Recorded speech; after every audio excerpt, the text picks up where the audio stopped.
Hey guys, I'm Jamie Grace and this is my story. It started way back in 1991. I was born in Long Beach, California to a sweet little married couple, James and Mona, and they had a daughter, a toddler named Morgan, and then they had me. And there were a lot of complications that my mom faced with her health while she was pregnant with me, and then when I was first born, just a lot of stuff happened. So when I was born, my dad said, it's nothing but the grace of God that she's even here.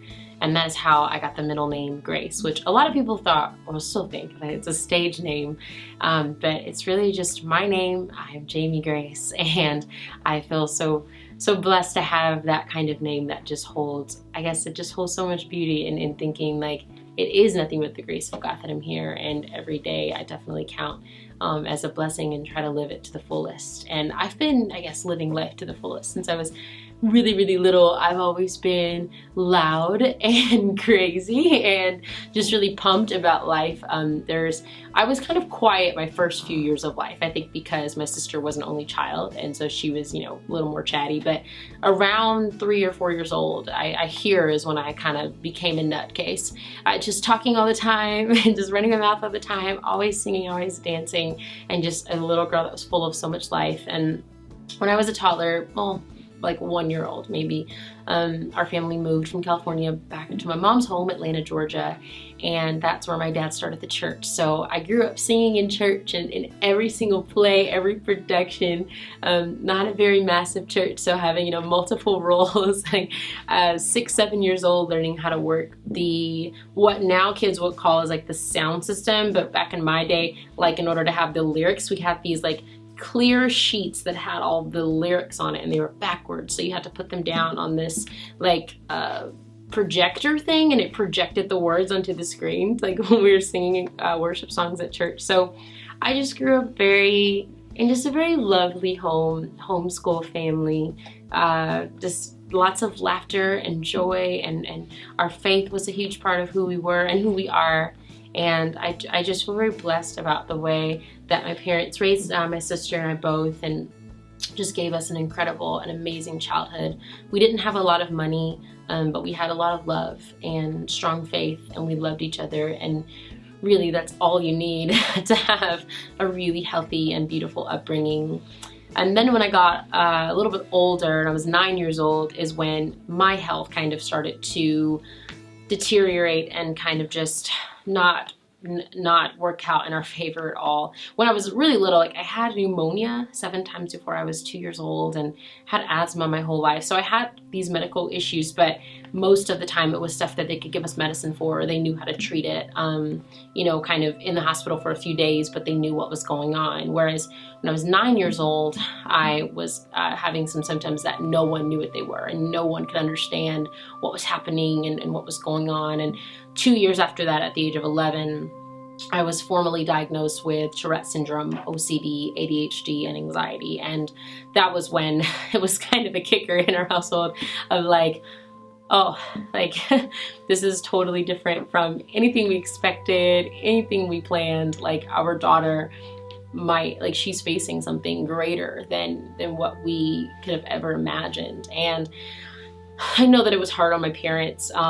Tourette syndrome is a tic disorder where I make movements and sounds that I can't control. And I knew that was like, none of us had ever heard of it. My mom was the one that found it online and told my doctor maybe she has this, but none of us had heard of it. My doctors hadn't heard of it. No one knew what medicine to give me. No one knew, what to do about this condition. They tried some therapies, they tried a bunch of different medications. I started sleeping all the time because of the medicine, then I couldn't sleep because of the medicine, then my hair started falling out because of the medicine. We just went ahead and chopped the other side of my hair off so that it would match, and then I had this awful like bowl bob cut for like 2 years, and my hair has never been the same. Like I just went through all of these different complications, just trying to figure out what is this condition, what is this new lifestyle, and how are we going to recover from this. And then on the health side of things, I was sick all of the time. My tics were out of control. I was accidentally injuring myself, accidentally injuring my family members. my heart was affected by it. I was on a heart monitor for a little bit of time.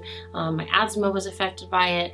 My anxiety was affected by it, which made my tics worse, made me stress out more. I wanted to try to go to a private school. I had to leave because I couldn't stay. I wanted to play soccer. I only lasted two games, but I got too sick to keep playing. Everything that I wanted to do, everything that I wanted to become, just felt like it was just being put on the back burner because my health had just taken over. And I was convinced that like life just wasn't ever going to be good anymore. Life wasn't going to be the same anymore, that my life was kind of over. I remember hearing different specialists even tell me, you know, don't even think about college, you know, don't even worry about going back to school. Like, don't worry about any of this stuff. Like, your daughter is just, this is who she is now. Like, she might have to just be in the bed all the time because she's always tired and because she's always sick. Like, this is just who she is. And I accepted that. I did. My parents didn't, and they continued to speak life into me. And my sister continued to tell me, like, this is not who you are. Like, we can still play instruments and we can still watch cool movies. Like, they continued to like encourage me and remind me, but I accepted the fact that this was kind of the end and that my life was just going to be this miserable, unhealthy state. That was kind of what I chose to accept. I spent a couple years kind of in that acceptance of my life is over and this is kind of, you know, what's going to happen in my life. Like, I'm going to be miserable all the time. And I didn't do that in any kind of like victimization. It was honestly just kind of a depression. I mean, when you're 11, 12 years old and your doctor looks at you in the eye and says, I don't know what to do with you, you're going to be sick for the rest of your life. I mean, it's really hard to accept that there's any type of future. And on top of that, I mean, I was being bullied constantly. Kids were always laughing at me, and they already weren't like inviting me to hang out with them because I'm like the homeschool preacher's kid that like is, you know, like, oh, should we be watching this, guys? You know, I was already that kid. So on top of that, it's just, you know, thing after thing piling on top of each other that was making me so not popular and so not cool. And I was just accepting that that's who I was. But life really started to change when I was about 13 or 14 years old, and I heard a scripture, and it's found in Psalm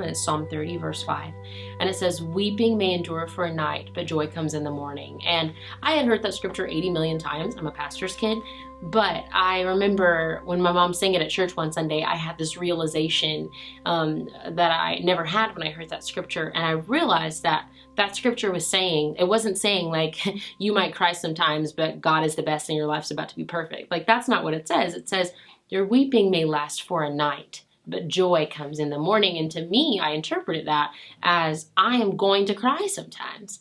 Like, God never promised my life would be easy. Like, that's not what it means to be a Christian. That's not what it means to be a human. It means like you're going to cry, you're going to weep, but joy comes in the morning. And I realized all this time I hadn't been seeking joy. I hadn't been seeking that fulfillment that can only come through Christ. I had been seeking for my health to be better. I had been seeking to have a bunch of friends. I had been seeking for my hair to be longer. I had been seeking for my acne to go away, for kids to invite me to parties. Like, that's what I had been seeking. But if I had chosen to seek joy, I think things would have changed. And when I did finally recognize that and realize that, I felt joy. In the midst of my uncontrollable tics, I felt joy. In the midst of kids not inviting me to hang out with them, I felt joy. In the midst of people picking on me, I felt joy. In the midst of all the stuff that I was going on, I felt joy.